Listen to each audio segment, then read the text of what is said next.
Buenas tardes, Jonathan. Buenas tardes, Elizabeth. Gracias nuevamente, Jonathan, por permitirnos sentarnos contigo en un pequeño coloquio sobre la patria. Es un honor para nosotros discutir esto contigo como estudiantes de tanto de Derecho como también de Negocios Internacionales y también materias que realmente impactan lo que es la vida profesional de cada uno. Y de diplomacia, que es muy importante, no me deja diplomacia Diplomacia fuera. también, claro. La temática es básicamente queremos aprender un poco más sobre la patria. Ujú, Vamos a hacer varias preguntas como experto que nos dé su punto de vista ujú. y nada, entonces quisiera darle el espacio a mi compañera Elizabeth que pueda exponer unas cuantas y tomar la línea. Okay. Pero antes de iniciar, Jonathan, si tú podrías dar una mini biografía Ujú. de su vida, ¿verdad? Exactamente.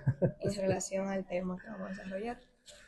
Pues bueno, varias cosas. La primera es que yo trabajé durante muchos años en mi vida como funcionario diplomático, llegando a ser primer secretario diplomático. Me gradué de Relaciones Internacionales en la Universidad Central de Venezuela. Saqué mi máster en estudios latinoamericanos en la Universidad Andina Simón Bolívar, mención política y cultura.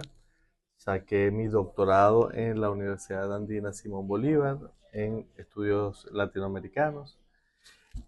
Trabajé en el Instituto Nacional de Migración de la República Dominicana como encargado de relaciones internacionales e interinstitucionales.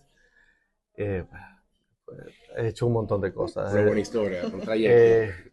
Actualmente Sí. estoy trabajando en UNICEF. Tuve la oportunidad de formarme en la escuela también de gobierno de China, estudiar con JICA en Cancillería japonesa, eh, y tuve la oportunidad de trabajar en Benín, Níger, Ghana, Togo, Costa de Marfil, como funcionario diplomático.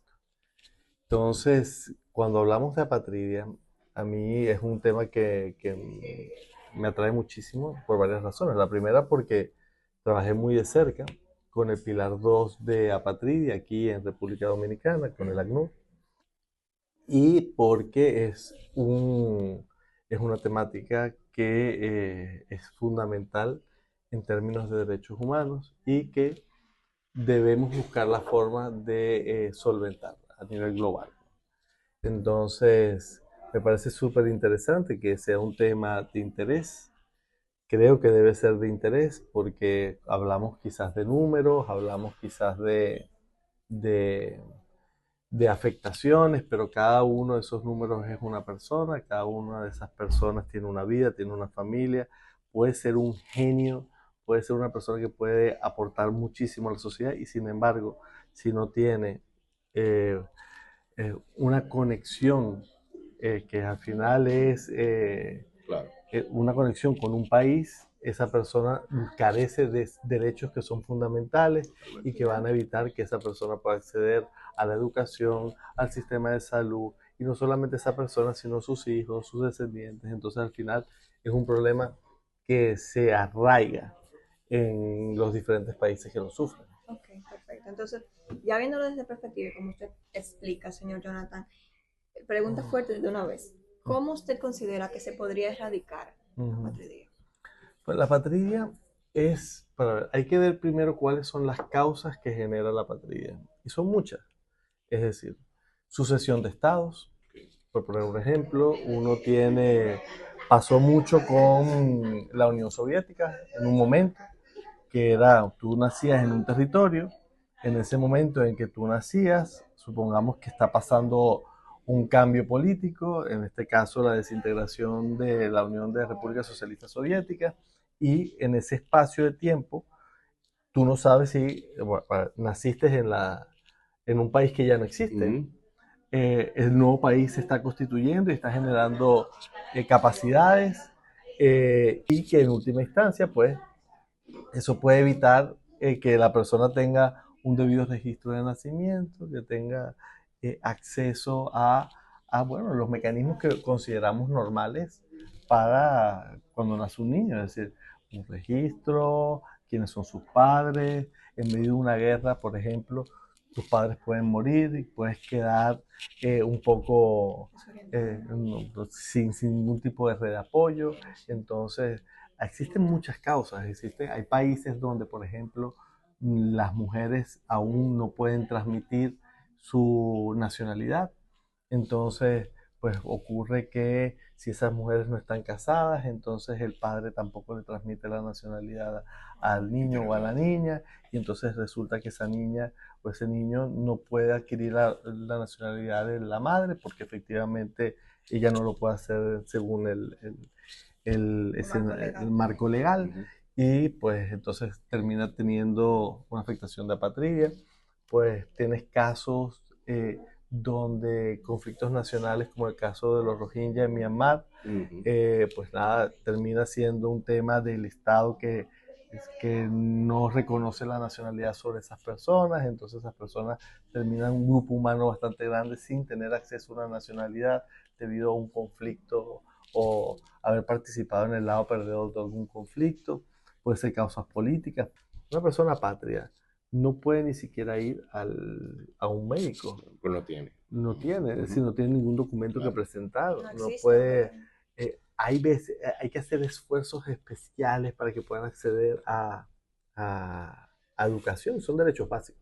¿Cómo usted ve el aspecto de la patria en República Dominicana? O sea, podemos decir ahora actualmente, ¿cuál es su apreciación sobre eso? Hay dos cosas que son importantes. La primera es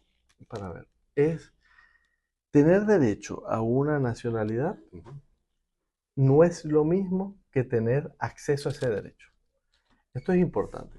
Esto es importante porque, por ejemplo, yo tengo doble nacionalidad. Mi mamá es dominicana, toda mi familia aquí es de Higüey, y mi papá es venezolano, pero toda mi familia es de Venezuela, sí, de mi papá, pero no nacieron en Venezuela, fueron griegos, judíos, sefardíes que llegaron a Venezuela. Yo puedo tener acceso a la nacionalidad porque el jus sanguinis me lo permite. Claro. Va a depender también del país. Hay países que tienen jus sanguinis, hay países que tienen jus sanguinis restringido, hay países que tenemos jus soli. Va a depender del país, y los países son soberanos para establecer las formas en que se otorga su nacionalidad. Eso no es nunca el problema. Claro, hay países donde la mujer no puede transmitir la nacionalidad, entonces ya son también temas de género que creo que son importantes abordar. Colombia tiene 2.800.000 venezolanos ahorita, que es producto de la crisis. ¿Qué ocurre? Se rompieron las relaciones, y esto es interesante porque ustedes también estudian relaciones internacionales.